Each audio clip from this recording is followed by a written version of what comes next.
Pengungsi di Gor Swecapura Kelungkung kini lebih dimanjakan dengan adanya bantuan mesin cuci. Mereka tidak perlu lagi rebutan dan terburu-buru untuk mencuci pakaian. Berbagai bantuan terus berdatangan di pos-pos pengungsian. Salah satunya di pos pengungsian Gor Swecapura Kelungkung. Para pengungsi sejak Sabtu lalu dimanjakan dengan adanya fasilitas mesin cuci.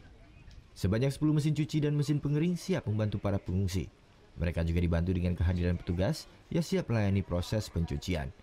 Para pengungsi pun tidak perlu berebut karena petugas menggunakan sistem nomor urut. Dan sarana ini siap melayani dari pagi hingga sore hari.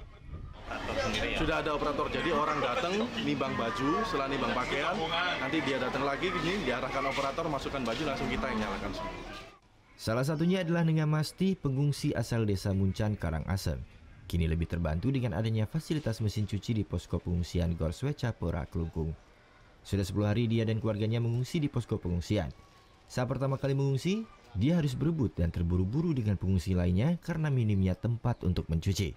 Bantu, senang lah ada mesin cuci. Biasanya berapa hari sekali gitu? Ya bisa 3 hari sekali, 5 hari sekali. Biasanya rebutan nggak gitu? Ya dulu rebutan, sekarang udah banyak kamar mandi. Hingga Senin siang, jumlah pengungsi di Gor Swecapura tercatat sebanyak 1.662 pengungsi. Petugas sendiri kembali melakukan pendataan ulang terhadap jumlah pengungsi untuk memastikan jumlah pengungsi. Sementara total pengungsi di Kabupaten Kelungkung saat ini terdata 22.723 orang. Surya Senja melaporkan untuk NET.